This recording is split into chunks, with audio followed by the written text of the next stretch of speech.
श्रीगणेशाय नमः। अथ श्रीनारायण स्तोत्र। नारायणाय शुद्धाय शाश्वताय ध्रुवाय च भूतभव्यभवेशाय शिवाय शिवमूर्तये शिवयोनेः शिवाद्यायि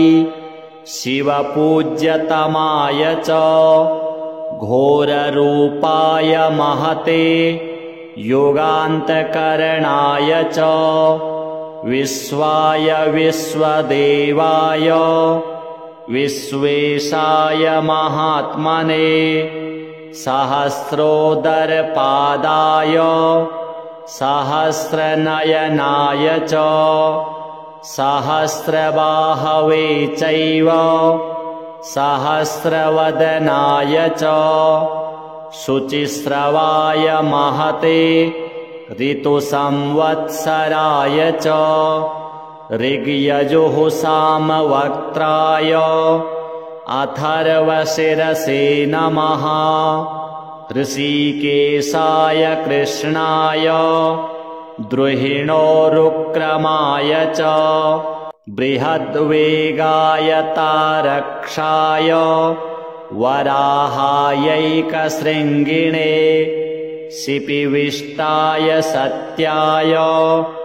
हरएथशिखण्डिने हुतासायोर्ध्ववक्त्राय रौद्रानीकाय साधवे सिन्धवे सिन्धुवर्षघ्ने देवानां सिन्धवे नमः। गरुत्मते त्रिनेत्राय सुधर्माय वृषाकृते सम्राडुग्रे संकृतये विरजे संभवे भवे वृषाय वृषरूपाय विभवे भूर्भुवाय च दीप्तसृष्टाय यज्ञाय स्थिराय स्थविराय च अच्युताय तुषाराय वीराय च समाय च जिष्णवे पुरुहूताय वसिष्ठाय वराय च सत्येशाय सुरेशाय हरएथशिखण्डिने बर्हिषाय वरेण्याय वसवे विश्ववेधसे किरीटिने सुकेशाय वासुदेवाय सुस्मिने बृहदुख्यसुषेणाय युगमे दुन्दुभये तथा भये सखाय विभवे भरद्वाजाभयाय च भास्कराय च चन्द्राय पद्मनाभाय भूरिणे पुनर्वसुभृतत्वाय जीवप्रभविषाय च वषट्काराय स्वाहाय स्वधाय निधनाय च ऋचे च यजुषे साम्ने त्रैलोक्यपतये नमः। श्रीपद्मायात्मसदृशे धरणीधारणे परे सौम्या सौम्यस्वरूपाय सौम्ये सुमनसे नमः। विश्वाय च सुविश्वाय विश्वरूपधराय च केशवाय सुकेशाय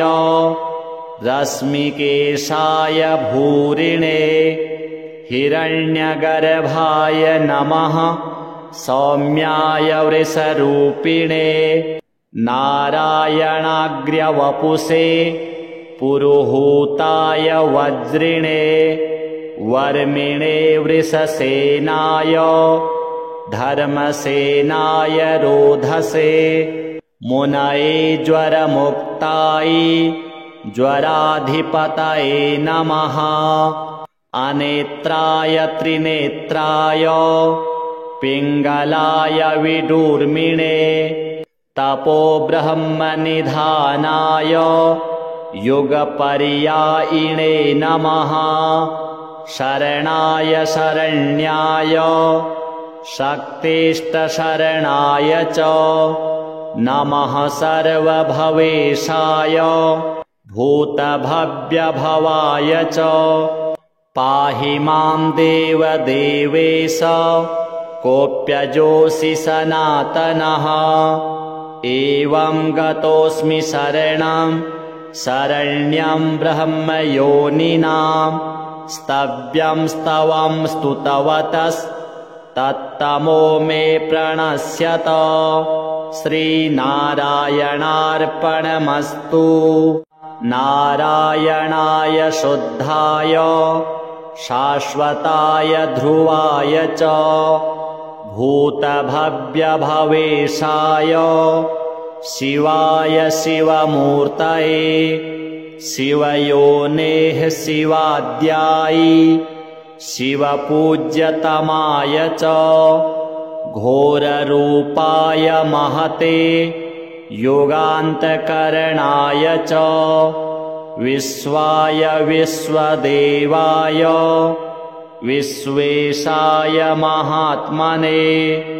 सहस्रोदरपादाय सहस्रनयनाय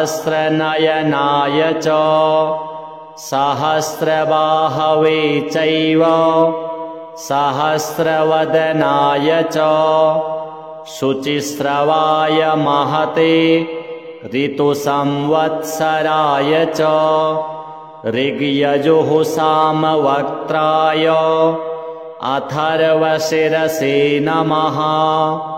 ऋषिकेशाय कृष्णाय द्रुहिणोरुक्रमाय च बृहद्वेगाय तारक्षाय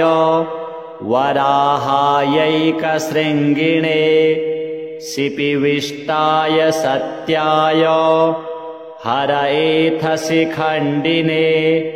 हुतासायोर्ध्ववक्त्राय रौद्रानीकाय साधवे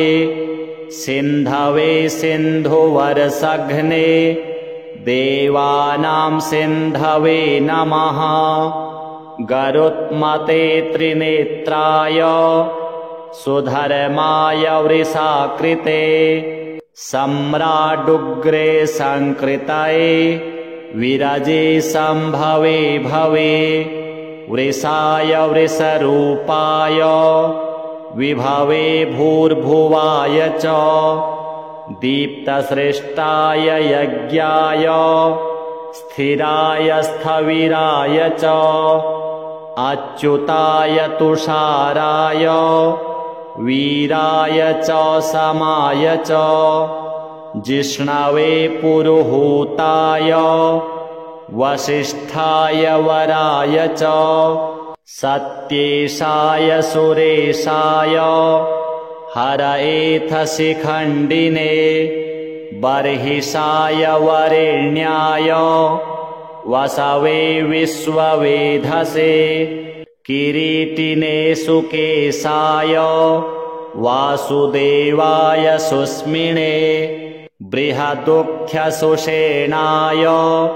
युगमे दुन्दुभये तथा भये सखाय विभवे भरद्वाजाभयाय च भास्कराय च चन्द्राय पद्मनाभाय भूरिणे पुनर्वसुभृतत्वाय जीवप्रभविषाय च वषट्काराय स्वाहाय स्वधाय निधनाय च ऋचे च यजुषे साम्ने त्रैलोक्यपतये नमः श्रीपद्मायात्मसदृशे धरणीधारणे परे सौम्या सौम्यस्वरूपाय सौम्ये सुमनसे नमः विश्वाय च सुविश्वाय विश्वरूपधराय च केशवाय सुकेशाय रश्मिकेशाय भूरिणे हिरण्यगर्भाय नमः सौम्याय वृषरूपिणे नारायणाग्र्यवपुषे पुरुहूताय वज्रिणे वर्मिणे वृषसेनाय धर्मसेनाय रोधसे मुनये ज्वरमुक्ताय ज्वराधिपतये नमः अनेत्राय त्रिनेत्राय पिङ्गलाय विडूर्मिणे तपो ब्रह्मनिधानाय युगपर्यायिणे नमः शरणाय शरण्याय शक्तिष्टशरणाय च नमः सर्वभवेशाय भूतभव्यभवाय च पाहि मां देवदेवेश कोऽप्यजोऽसि सनातनः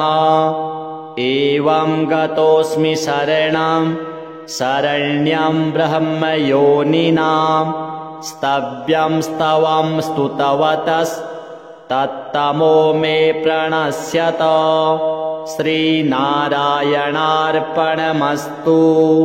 नारायणाय शुद्धाय शाश्वताय ध्रुवाय च भूतभव्यभवेशाय शिवाय शिवमूर्तये शिवयोनेः शिवाद्याय शिवपूज्यतमाय च घोररूपाय महते योगान्तकरणाय च विश्वाय विश्वदेवाय विश्वेशाय महात्मने सहस्रोदरपादाय सहस्रनयनाय च सहस्रबाहवे चैव सहस्रवदनाय च शुचिस्रवाय महते ऋतुसंवत्सराय च ऋग्यजुः सामवक्त्राय अथर्वशिरसे नमः ऋषिकेशाय कृष्णाय द्रुहिणोरुक्रमाय च बृहद्वेगाय तारक्षाय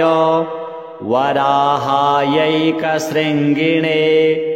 शिपिविष्टाय सत्याय हरएथशिखण्डिने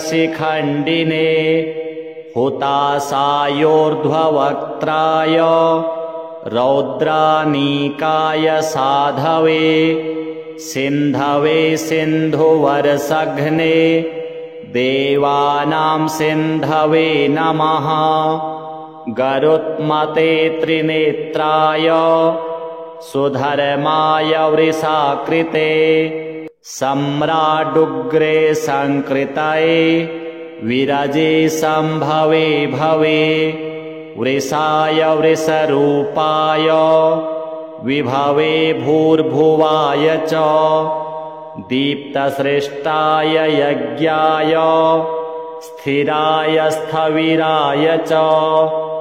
अच्युताय तुषाराय वीराय च समाय च जिष्णवे पुरुहूताय वसिष्ठाय वराय च सत्येशाय सुरेशाय हरएथशिखण्डिने बर्हिषाय वरेण्याय वसवे विश्ववेधसे किरीटिने सुकेशाय वासुदेवाय सुस्मिने बृहदुख्यसुषेणाय युगमे दुन्दुभये तथा भये सखाय विभवे भरद्वाजाभयाय च भास्कराय च चन्द्राय पद्मनाभाय भूरिणे पुनर्वसुभृतत्वाय जीवप्रभविषाय च वषट्काराय स्वाहाय स्वधाय निधनाय च ऋचे च यजुषे साम्ने त्रैलोक्यपतये नमः। श्रीपद्मायात्मसदृशे धरणीधारणे परे सौम्या सौम्यस्वरूपाय सौम्ये सुमनसे नमः। विश्वाय च सुविश्वाय विश्वरूपधराय च केशवाय सुकेशाय रश्मिकेशाय भूरिणे हिरण्यगर्भाय नमः। सौम्याय वृषरूपिणे नारायणाग्र्यवपुषे पुरुहूताय वज्रिणे वर्मिणे वृषसेनाय धर्मसेनाय रोधसे मुनये ज्वरमुक्ताय ज्वराधिपतये नमः। अनेत्राय त्रिनेत्राय पिङ्गलाय विडूर्मिणे तपो ब्रह्मनिधानाय युगपर्यायिणे नमः। शरणाय शरण्याय शक्तिष्टशरणाय च नमः। सर्वभवेशाय भूतभव्यभवाय च पाहि मां देवदेवेश कोऽप्यजोऽसि सनातनः। एवं गतोऽस्मि शरणं शरण्यं ब्रह्मयोनिनां स्तव्यं स्तवं स्तुतवतस्तत्तमो मे प्रणश्यत। श्रीनारायणार्पणमस्तु। नारायणाय शुद्धाय शाश्वताय ध्रुवाय च भूतभव्यभवेशाय शिवाय शिवमूर्तये शिवयोनेः शिवाद्याय शिवपूज्यतमाय च घोररूपाय महते योगान्तकरणाय च विश्वाय विश्वदेवाय विश्वेशाय महात्मने सहस्रोदरपादाय सहस्रनयनाय च सहस्रबाहवे चैव सहस्रवदनाय च शुचिस्रवाय महते ऋतुसंवत्सराय च ऋग्यजुः सामवक्त्राय अथर्वशिरसे नमः। ऋषिकेशाय कृष्णाय द्रुहिणोरुक्रमाय च बृहद्वेगाय तारक्षाय वराहायैकशृङ्गिणे शिपिविष्टाय सत्याय हरएथशिखण्डिने हुतासायोर्ध्ववक्त्राय रौद्रानीकाय साधवे सिन्धवे सिन्धुवरसघ्ने देवानां सिन्धवे नमः। गरुत्मते त्रिनेत्राय सुधर्माय वृषाकृते सम्राडुग्रे संकृतये विरजे संभवे भवे वृषाय वृषरूपाय विभवे भूर्भुवाय च दीप्तसृष्टाय यज्ञाय स्थिराय स्थविराय च अच्युताय तुषाराय वीराय च समाय च जिष्णवे पुरुहूताय वसिष्ठाय वराय च सत्येशाय सुरेशाय हरएथशिखण्डिने बर्हिषाय वरेण्याय वसवे विश्ववेधसे किरीटिने सुकेशाय वासुदेवाय सुस्मिने बृहदुख्यसुषेणाय युगमे दुन्दुभये तथा भये सखाय विभवे भरद्वाजाभयाय च भास्कराय च चन्द्राय पद्मनाभाय भूरिणे पुनर्वसुभृतत्वाय जीवप्रभविषाय च वषट्काराय स्वाहाय स्वधाय निधनाय च ऋचे च यजुषे साम्ने त्रैलोक्यपतये नमः श्रीपद्मायात्मसदृशे धरणीधारणे परे सौम्या सौम्यस्वरूपाय सौम्ये सुमनसे नमः विश्वाय च सुविश्वाय विश्वरूपधराय च केशवाय सुकेशाय रश्मिकेशाय भूरिणे हिरण्यगर्भाय नमः सौम्याय वृषरूपिणे नारायणाग्र्यवपुषे पुरुहूताय वज्रिणे वर्मिणे वृषसेनाय धर्मसेनाय रोधसे मुनये ज्वरमुक्ताय ज्वराधिपतये नमः अनेत्राय त्रिनेत्राय पिङ्गलाय विडूर्मिणे तपो ब्रह्मनिधानाय युगपर्यायिणे नमः शरणाय शरण्याय शक्तिष्टशरणाय च नमः सर्वभवेशाय भूतभव्यभवाय च पाहि मां देवदेवेश कोऽप्यजोऽसि सनातनः एवं गतोऽस्मि शरणं शरण्यं ब्रह्मयोनिनां स्तव्यं स्तवं स्तुतवतस्तत्तमो मे प्रणश्यत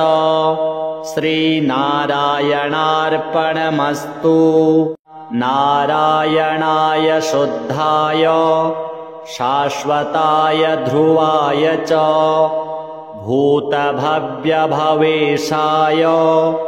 शिवाय शिवमूर्तये शिवयोनेः शिवाद्याय शिवपूज्यतमाय च घोररूपाय महते योगान्तकरणाय च विश्वाय विश्वदेवाय विश्वेशाय महात्मने सहस्रोदरपादाय सहस्रनयनाय च सहस्रबाहवे चैव सहस्रवदनाय च शुचिस्रवाय महते ऋतुसंवत्सराय च ऋग्यजुः सामवक्त्राय अथर्वशिरसे नमः ऋषिकेशाय कृष्णाय द्रुहिणोरुक्रमाय च बृहद्वेगाय तारक्षाय वराहायैकशृङ्गिणे शिपिविष्टाय सत्याय हरएथशिखण्डिने हुतासायोर्ध्ववक्त्राय रौद्रानीकाय साधवे सिन्धवे सिन्धुवरसघ्ने देवानां सिन्धवे नमः गरुत्मते त्रिनेत्राय सुधर्माय वृषाकृते सम्राडुग्रे संकृतये विरजे संभवे भवे वृषाय वृषरूपाय विभवे भूर्भुवाय च दीप्तसृष्टाय यज्ञाय स्थिराय स्थविराय च अच्युताय तुषाराय वीराय च समाय च जिष्णवे पुरुहूताय वसिष्ठाय वराय च सत्येशाय सुरेशाय हरएथ शिखण्डिने बर्हिषाय वरेण्याय वसवे विश्ववेधसे किरीटिने सुकेशाय वासुदेवाय सुस्मिने बृहदुख्यसुषेणाय युग्मे दुन्दुभये तथा भये सखाय विभवे भरद्वाजाभयाय च भास्कराय च चन्द्राय पद्मनाभाय भूरिणे पुनर्वसुभृतत्वाय जीवप्रभविषाय च वषट्काराय स्वाहाय स्वधाय निधनाय च ऋचे च यजुषे साम्ने त्रैलोक्यपतये नमः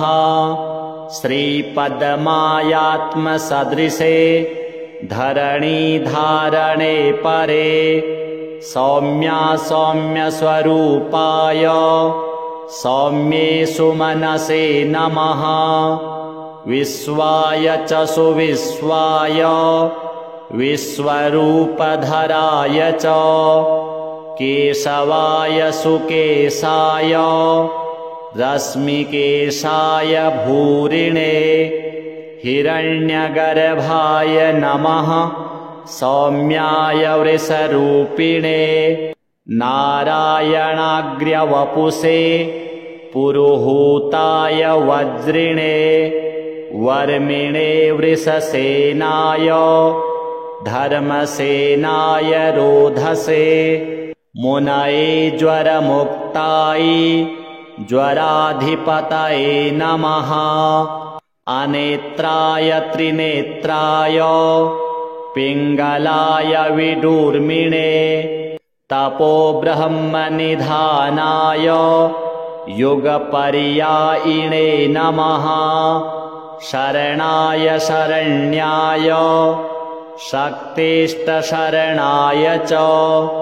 नमः सर्वभवेशाय भूतभव्यभवाय च पाहि मां देवदेवेश कोऽप्यजोऽसि सनातनः एवं गतोऽस्मि शरणं शरण्यं ब्रह्मयोनिनां स्तव्यं स्तवं स्तुतवतस्तत्तमो मे प्रणश्यत श्रीनारायणार्पणमस्तु नारायणाय शुद्धाय शाश्वताय ध्रुवाय च भूतभव्यभवेशाय शिवाय शिवमूर्तये शिवयोनेः शिवाद्यायि शिवपूज्यतमाय च घोररूपाय महते योगान्तकरणाय च विश्वाय विश्वदेवाय विश्वेशाय महात्मने सहस्रोदरपादाय सहस्रनयनाय च सहस्रबाहवे चैव सहस्रवदनाय च शुचिस्रवाय महते ऋतुसंवत्सराय च ऋग्यजुः सामवक्त्राय अथर्वशिरसे नमः ऋषिकेशाय कृष्णाय द्रुहिणोरुक्रमाय च बृहद्वेगाय तारक्षाय वराहायैकशृङ्गिणे शिपिविष्टाय सत्याय हरएथसि खण्डिने हुतासायोर्ध्ववक्त्राय रौद्रानीकाय साधवे सिन्धवे सिन्धुवर्षघ्ने देवानां सिन्धवे नमः गरुत्मते त्रिनेत्राय सुधर्माय वृषाकृते सम्राडुग्रे संकृतये विरजे सम्भवे भवे वृषाय वृषरूपाय विभवे भूर्भुवाय च दीप्तसृष्टाय यज्ञाय स्थिराय स्थविराय च अच्युताय तुषाराय वीराय च समाय च जिष्णवे पुरुहूताय वसिष्ठाय वराय च सत्येशाय सुरेशाय हरएथसि खण्डिने बर्हिषाय वरेण्याय वसवे विश्ववेधसे किरीटिने सुकेशाय वासुदेवाय सुस्मिने बृहदुख्यसुषेणाय युगमे दुन्दुभये तथा भये सखाय विभवे भरद्वाजाभयाय च भास्कराय च चन्द्राय पद्मनाभाय भूरिणे पुनर्वसुभृतत्वाय जीवप्रभविषाय च वषट्काराय स्वाहाय स्वधाय निधनाय च ऋचे च यजुषे साम्ने त्रैलोक्यपतये नमः श्रीपद्मायात्मसदृशे धरणीधारणे परे सौम्या सौम्यस्वरूपाय सौम्ये सुमनसे नमः विश्वाय च सुविश्वाय विश्वरूपधराय च केशवाय सुकेशाय रश्मिकेशाय भूरिणे हिरण्यगर्भाय नमः सौम्याय वृषरूपिणे नारायणाग्र्यवपुषे पुरुहूताय वज्रिणे वर्मिणे वृषसेनाय धर्मसेनाय रोधसे मुनये ज्वरमुक्ताय ज्वराधिपतये नमः अनेत्राय त्रिनेत्राय पिङ्गलाय विडूर्मिणे तपो ब्रह्मनिधानाय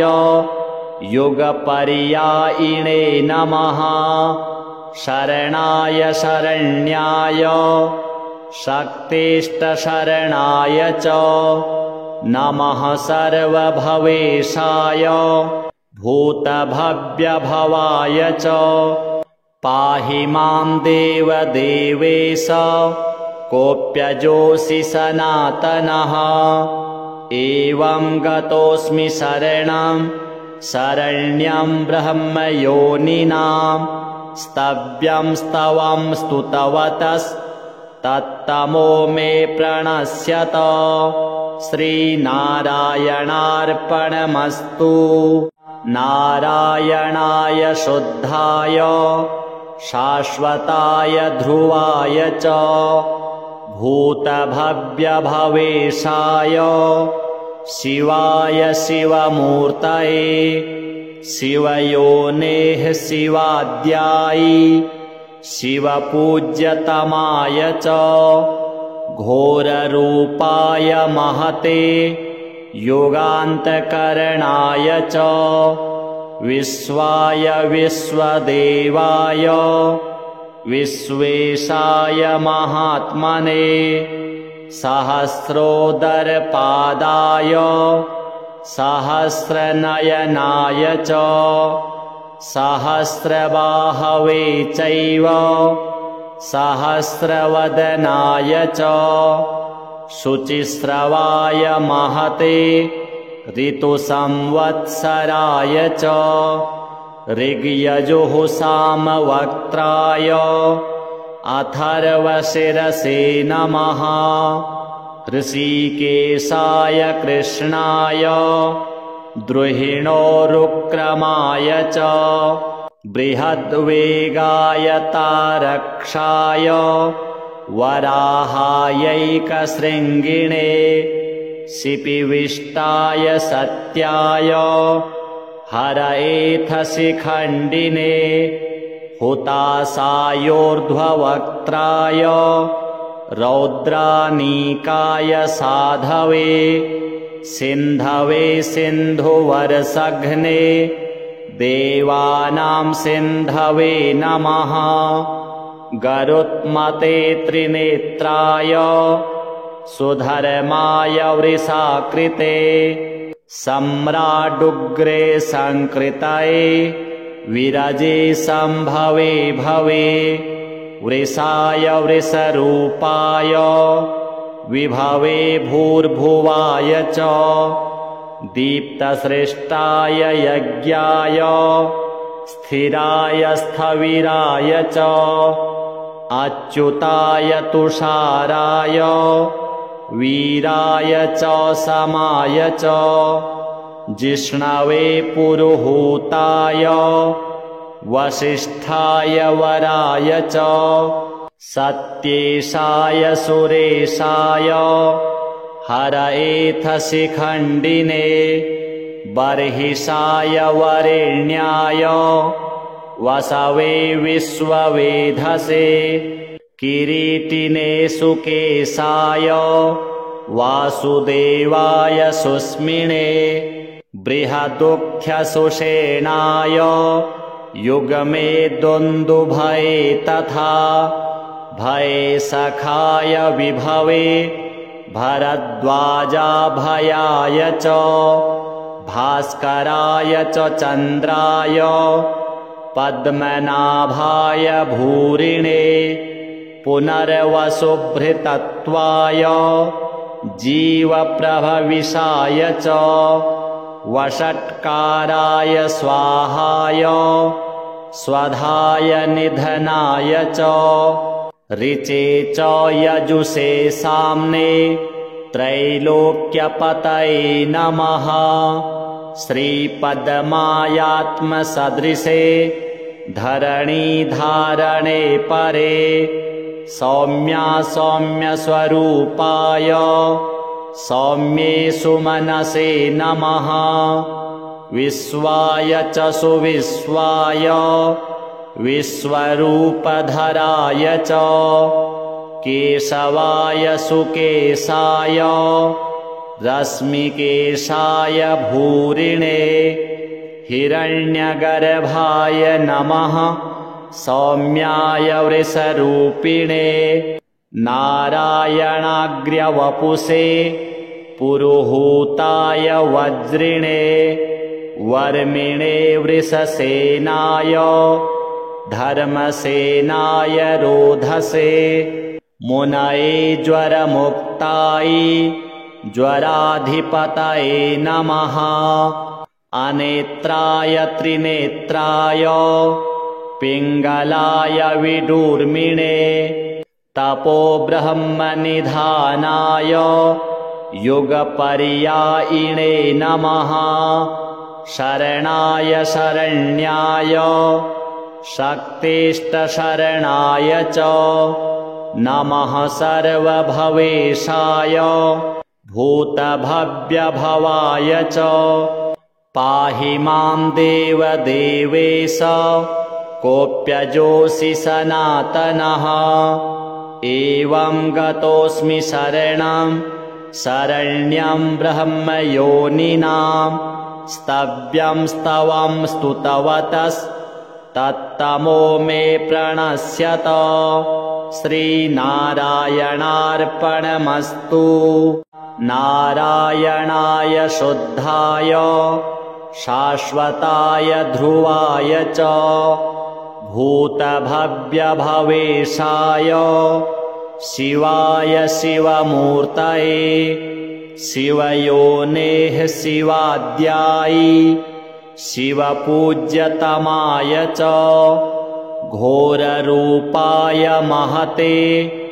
योगान्तकरणाय च विश्वाय विश्वदेवाय विश्वेशाय महात्मने सहस्रोदरपादाय सहस्रनयनाय च सहस्रबाहवे चैव सहस्रवदनाय च शुचिस्रवाय महते ऋतुसंवत्सराय च ऋग्यजुः सामवक्त्राय अथर्वशिरसे नमः। ऋषिकेशाय कृष्णाय द्रुहिणोरुक्रमाय च बृहद्वेगाय तारक्षाय वराहायैकशृङ्गिणे शिपिविष्टाय सत्याय हरएथशिखण्डिने हुतासायोर्ध्ववक्त्राय रौद्रानीकाय साधवे सिन्धवे सिन्धुवरसघ्ने देवानां सिन्धवे नमः। गरुत्मते त्रिनेत्राय सुधर्माय वृषाकृते सम्राडुग्रे संकृतये विरजे संभवे भवे वृषाय वृषरूपाय विभवे भूर्भुवाय च दीप्तसृष्टाय यज्ञाय स्थिराय स्थविराय च अच्युताय तुषाराय वीराय च समाय च जिष्णवे पुरुहूताय वसिष्ठाय वराय च सत्येशाय सुरेशाय हरएथशिखण्डिने बर्हिषाय वरेण्याय वसवे विश्ववेधसे किरीटिने सुकेशाय वासुदेवाय सुस्मिने बृहदुख्यसुषेणाय युगमे दुन्दुभये तथा भये सखाय विभवे भरद्वाजाभयाय च भास्कराय च चन्द्राय पद्मनाभाय भूरिणे पुनर्वसुभृतत्वाय जीवप्रभविषाय च वषट्काराय स्वाहाय स्वधाय निधनाय च ऋचे च यजुषे साम्ने त्रैलोक्यपतये नमः।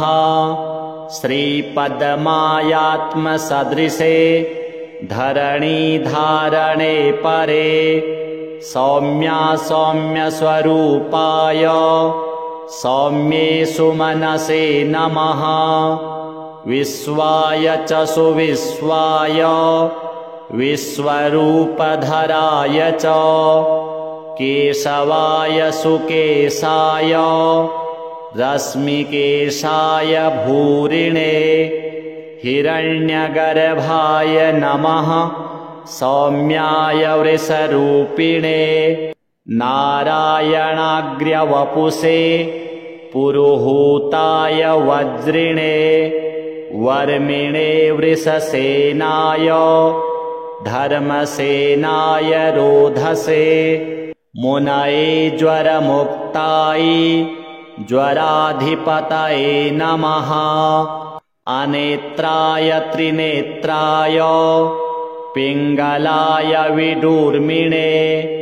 तपो ब्रह्मनिधानाय युगपर्यायिणे नमः शरणाय शरण्याय शक्तिष्टशरणाय च नमः सर्वभवेशाय भूतभव्यभवाय च पाहि मां देवदेवेश कोऽप्यजोऽसि सनातनः एवं गतोऽस्मि शरणं शरण्यं ब्रह्मयोनिनां स्तव्यं स्तवं स्तुतवतस्तत्तमो मे प्रणश्यत श्रीनारायणार्पणमस्तु नारायणाय शुद्धाय शाश्वताय ध्रुवाय च भूतभव्यभवेशाय शिवाय शिवमूर्तये शिवयोनेः शिवाद्यायि शिवपूज्यतमाय च घोररूपाय महते युगान्तकरणाय च विश्वाय विश्वदेवाय विश्वेशाय महात्मने सहस्रोदरपादाय सहस्रनयनाय च सहस्रबाहवे चैव सहस्रवदनाय च शुचिस्रवाय महते ऋतुसंवत्सराय च ऋग्यजुः सामवक्त्राय अथर्वशिरसे नमः ऋषिकेशाय कृष्णाय द्रुहिणोरुक्रमाय च बृहद्वेगाय तारक्षाय वराहायैकशृङ्गिणे शिपिविष्टाय सत्याय हरएथशिखण्डिने हुतासायोर्ध्ववक्त्राय रौद्रानीकाय साधवे सिन्धवे सिन्धुवर्षघ्ने देवानां सिन्धवे नमः गरुत्मते त्रिनेत्राय सुधर्माय वृषाकृते सम्राडुग्रे संकृतये विरजे संभवे भवे वृषाय वृषरूपाय विभवे भूर्भुवाय च दीप्तसृष्टाय यज्ञाय स्थिराय स्थविराय च अच्युताय तुषाराय वीराय च समाय च जिष्णवे पुरुहूताय वसिष्ठाय वराय च सत्येशाय सुरेशाय हरएथशिखण्डिने बर्हिषाय वरेण्याय वसवे विश्ववेधसे किरीटिने सुकेशाय वासुदेवाय सुस्मिने बृहदुख्यसुषेणाय युगमे दुन्दुभये तथा भये सखाय विभवे भरद्वाजाभयाय च भास्कराय च चन्द्राय पद्मनाभाय भूरिणे पुनर्वसुभृतत्वाय जीवप्रभविषाय च वषट्काराय स्वाहाय स्वधाय निधनाय च ऋचे च यजुषे साम्ने त्रैलोक्यपतये नमः श्रीपद्मायात्मसदृशे धरणीधारणे परे सौम्या सौम्यस्वरूपाय सौम्ये सुमनसे नमः विश्वाय च सुविश्वाय विश्वरूपधराय च केशवाय सुकेशाय रश्मिकेशाय भूरिणे हिरण्यगर्भाय नमः सौम्याय वृषरूपिणे नारायणाग्र्यवपुषे पुरुहूताय वज्रिणे वर्मिणे वृषसेनाय धर्मसेनाय रोधसे मुनये ज्वरमुक्ताय ज्वराधिपतये नमः अनेत्राय त्रिनेत्राय पिङ्गलाय विडूर्मिणे तपो ब्रह्मनिधानाय युगपर्यायिणे नमः शरणाय शरण्याय शक्तिष्टशरणाय च नमः सर्वभवेशाय भूतभव्यभवाय च पाहि मां देवदेवेश कोऽप्यजोऽसि सनातनः एवं गतोऽस्मि शरणं शरण्यं ब्रह्मयोनिनां स्तव्यं स्तवं स्तुतवतस्तत्तमो मे प्रणश्यत श्रीनारायणार्पणमस्तु नारायणाय शुद्धाय शाश्वताय ध्रुवाय च भूतभव्यभवेशाय शिवाय शिवमूर्तये शिवयोनेः शिवाद्याय शिवपूज्यतमाय च घोररूपाय महते योगान्तकरणाय च विश्वाय विश्वदेवाय विश्वेशाय महात्मने सहस्रोदरपादाय सहस्रनयनाय च सहस्रबाहवे चैव सहस्रवदनाय च शुचिस्रवाय महते ऋतुसंवत्सराय च ऋग्यजुः सामवक्त्राय अथर्वशिरसे नमः ऋषिकेशाय कृष्णाय द्रुहिणोरुक्रमाय च बृहद्वेगाय तारक्षाय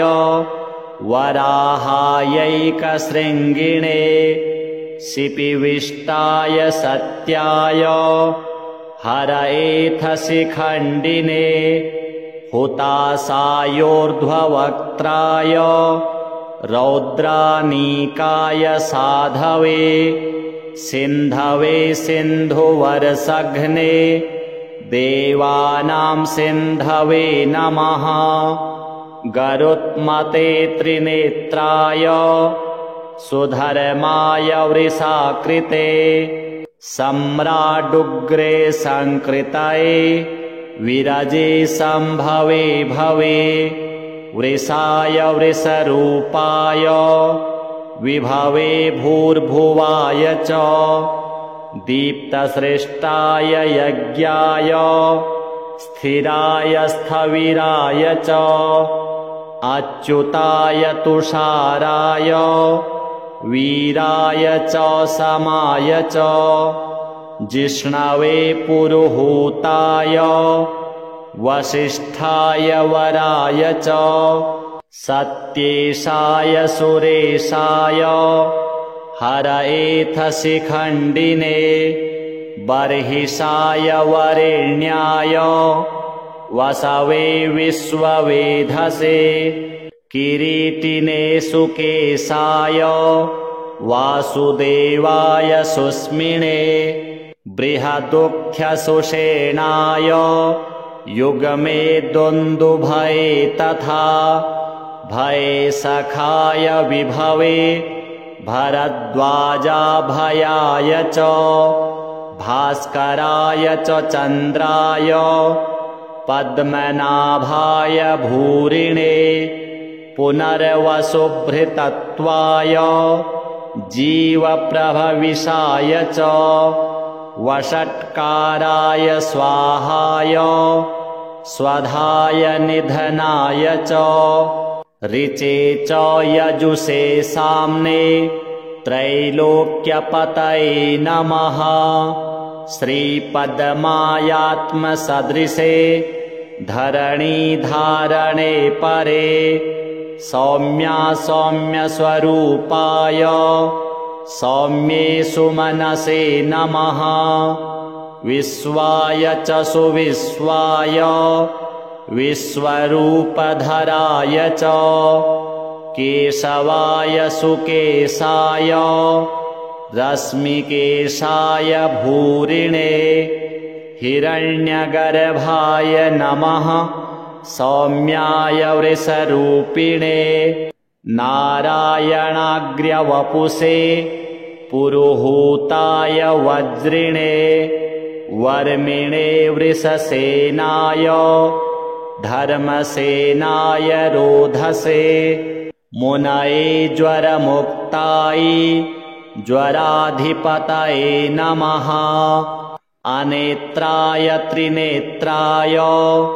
पिङ्गलाय विडूर्मिणे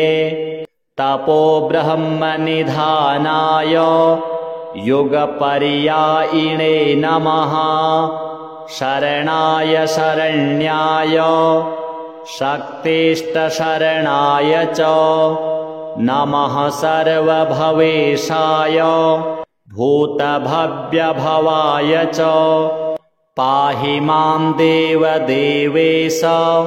कोऽप्यजोऽसि सनातनः एवं गतोऽस्मि शरणं शरण्यं ब्रह्मयोनिनां स्तव्यं स्तवं स्तुतवतस्तत्तमो मे प्रणश्यत श्रीनारायणार्पणमस्तु नारायणाय शुद्धाय शाश्वताय ध्रुवाय च भूतभव्यभवेशाय शिवाय शिवमूर्तये शिवयोनेः शिवाद्याय शिवपूज्यतमाय च घोररूपाय महते योगान्तकरणाय च विश्वाय विश्वदेवाय विश्वेशाय महात्मने सहस्रोदरपादाय सहस्रनयनाय च सहस्रबाहवे चैव सहस्रवदनाय च शुचिस्रवाय महते ऋतुसंवत्सराय च ऋग्यजुः सामवक्त्राय अथर्वशिरसे नमः ऋषिकेशाय कृष्णाय द्रुहिणोरुक्रमाय च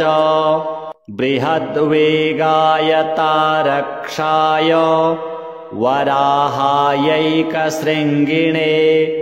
शिपिविष्टाय सत्याय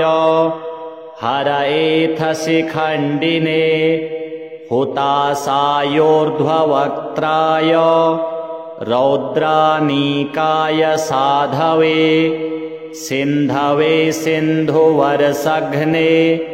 देवानां सिन्धवे नमः गरुत्मते त्रिनेत्राय सुधर्माय वृषाकृते सम्राडुग्रे संकृतये विरजे संभवे भवे वृषाय वृषरूपाय विभवे भूर्भुवाय च दीप्तसृष्टाय यज्ञाय स्थिराय स्थविराय च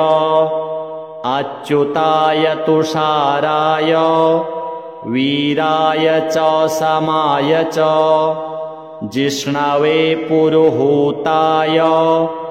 वसिष्ठाय वराय च सत्येशाय सुरेशाय हरएथशिखण्डिने बर्हिषाय वरेण्याय वसवे विश्ववेधसे किरीटिने सुकेशाय वासुदेवाय सुस्मिने बृहदुख्यसुषेणाय युगमे दुन्दुभये तथा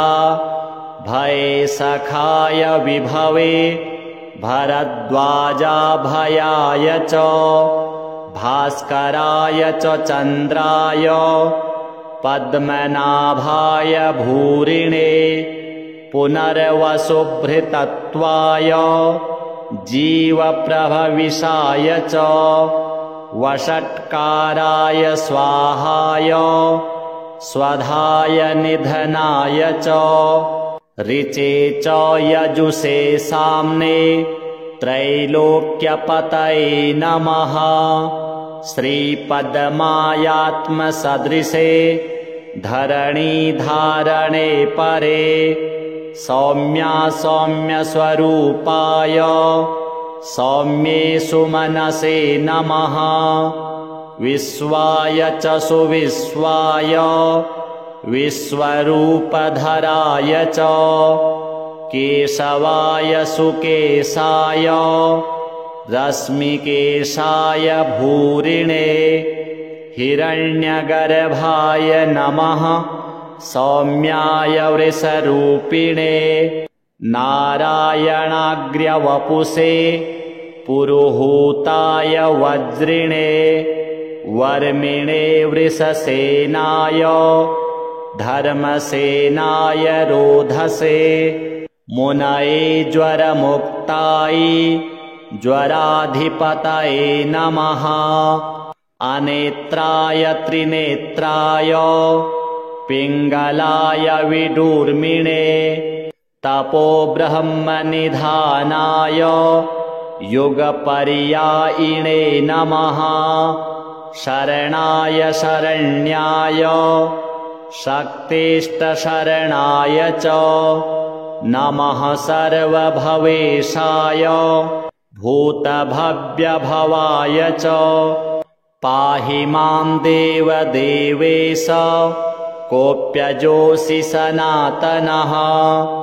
एवं गतोऽस्मि शरणं शरण्यं ब्रह्मयोनिनां स्तव्यं स्तवं स्तुतवतस्तत्तमो मे प्रणश्यत श्रीनारायणार्पणमस्तु।